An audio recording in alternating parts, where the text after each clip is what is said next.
X Harper here, WWE2k19, and this is Summerslam 1995.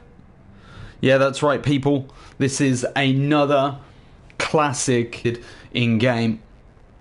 And I'm just going to take you on a very quick tour of the SummerSlam 1995 arena. Take a look at the ring, the barricades, the entranceway, everything that you need to see, and the attires of each wrestler that I've created for this moment. As you can see, the two wrestlers, the spot where Shawn's ladder gets kicked over, they both fall off. I'm not sure if Shawn actually lands on the... I don't think he landed on the rope the way he did, but this game adds a little spot that if somebody gets thrown off of a ladder and they're near the Michaels, you can see that this is not the most appropriate way to land when you're trying to win an Intercontinental title match, but it's happened and we'll deal with it. So, the arena itself, I'm just going to zoom around to the side that the camera would have been so that it again looks a little bit better for you as we talk through some of these elements. We've got a fairly simple SummerSlam setup. Basically, I had to change the color scheme for the logo a little bit to try and match it as close to SummerSlam 95 as possible. Obviously, I had a look at the way that the SummerSlam logo is positioned in the ring and on the ring apron. Again, my internet's just gone down, so I'm just checking to make sure that it's still playing. From what I can see, everything seems to be fine in the stream. If I do go quiet like that, it's usually because I'm just double checking my phone, which is right next to the microphone, just to make sure that you guys can actually see exactly what I'm talking about and hopefully hear me as well. So, like I was saying, the logo is stretched so that it's like 80% of the apron is covered. That's how the 1995 apron was. I've had to have the announce table set up on here. I actually can't remember watching back if the announce tables were in this arena or not. One problem we've got here, and this is an issue for any arena where I use the gold barricading, is that of course with the latest patch it caused a glitch that means that part of the barricading looks silver, part of it then looks gold. They've taken away, or they've destroyed the ability for it to match colour. So that is the only problem that I have with this arena at the moment. But if you download it, hopefully if and when they fix it, you'll be able to just change that back and colour match it. But like I said, with the ring, you can see it was a fairly standard arena. You've got the ring mat, the same general colour as most of the other arenas actually from this time. They were a lot better at colour coding than in WrestleMania 3. That's what I will say about WWF at this time. The ring post and the ring apron look to one another in blue. The ring steps were an actual matching blue colour to the ring post blue.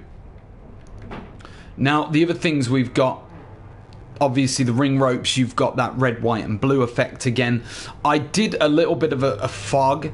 There wasn't too much. It was quite a clean looking camera from when I was watching on the network. And so it's a pretty easy on the eye event to watch. You haven't got to watch it and be like, oh, I can't see through all the mist, or out nice and clean. Onto the attires then of each wrestler.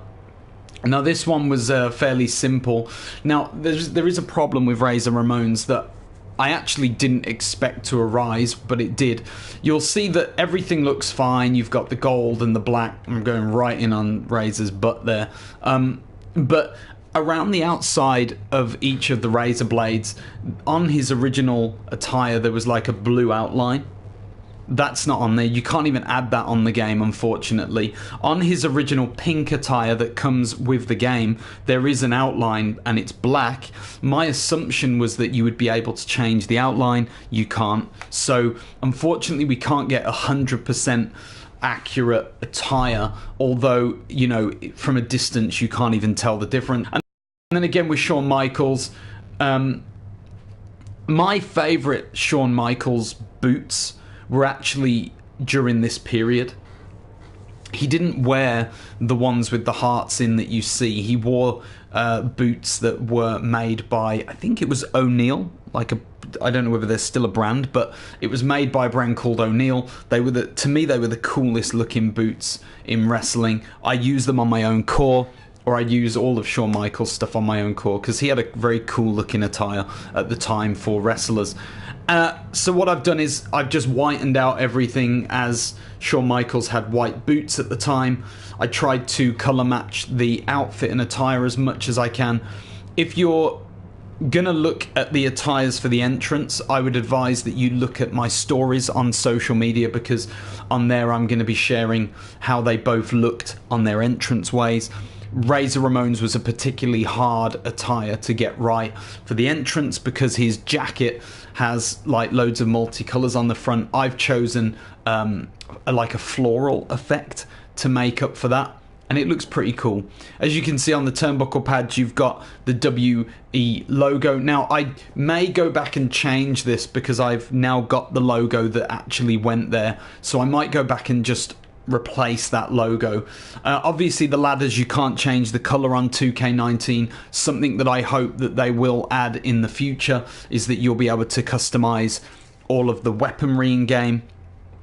I would love it if we could get those old school blue steel chairs, and I would love it if we could get like the old school red ladders, or the yellow ladder if you're going to replicate a certain SummerSlam where The Rock and Triple H have a match. So that is it for in-ring. If we go to the entrance, about the entrance at SummerSlam 95, it was all really easily done. This was the first ever arena. That's right, the first ever arena in my game, in any WE game, where I have gone into Photoshop and created the actual entrance way image. So what you see in front of you with the yellow to red gradient, which actually looks really beautiful. I was surprised at how detailed it came out. I did all of this as a square PNG in Photoshop. I obviously remade the SummerSlam logo, put the black rectangle at the top, and then just basically made the outline of the tunnel, and then used this tunnel as the sort of entranceway. I think there are others looking back now that I could probably use which are better, but the black curtaining is all hidden. You don't really get to see it, so it looks great. It's a great shot of the actual entranceway, and obviously it's so high res that it looks really cool. So that's it, guys. I think I used the normal arena. I didn't do anything around the back. I did add the headed lights. There were lights above the SummerSlam 95 entranceway, so I wanted to add those to get that effect. The lighting colours are, of course, matching the colour scheme for the event with the red, the yellows and the oranges, so I added those in. The lights are basically white and a very light yellow with a little bit of red.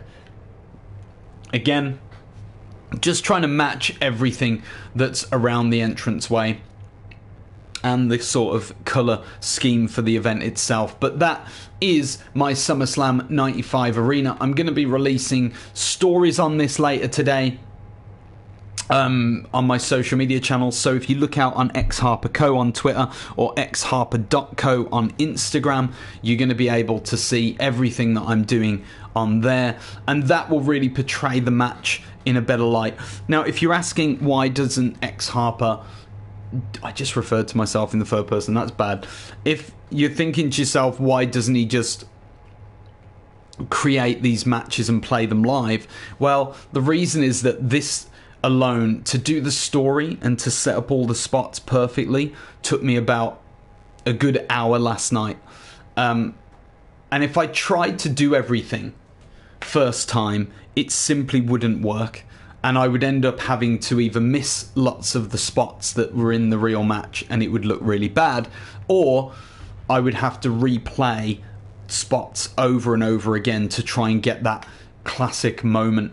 And so it doesn't really have the same feel as when I'm shooting stills. When I'm shooting stills of the match, it just plays out really well. It looks great, and at the end you get to feel the full nostalgia of the event that I'm portraying. But anyway guys, that is it from me. Please like, subscribe to the channel, like the video. You can dislike the video, but please, if you do, leave some constructive feedback. Let me know exactly what it is you don't like. It looks like my internet is sucking heavily today. I do not know why. It could be that it's Christmas and I'm in an apartment block, so there might be a lot of people trying to use the internet right now.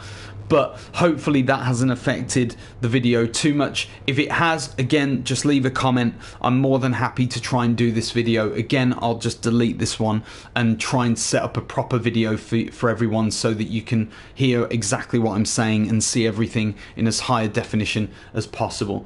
But that's it guys for today. I'm going to do another video later, hopefully. I'm looking at doing a showcase video later of different arenas from a certain era, so I'm going to have a look at the era that I want to portray and give you guys some good suggestions from community creations that you can go ahead and download in-game in 2K19 now. So that's it from me. I am X Harper, and you have been awesome.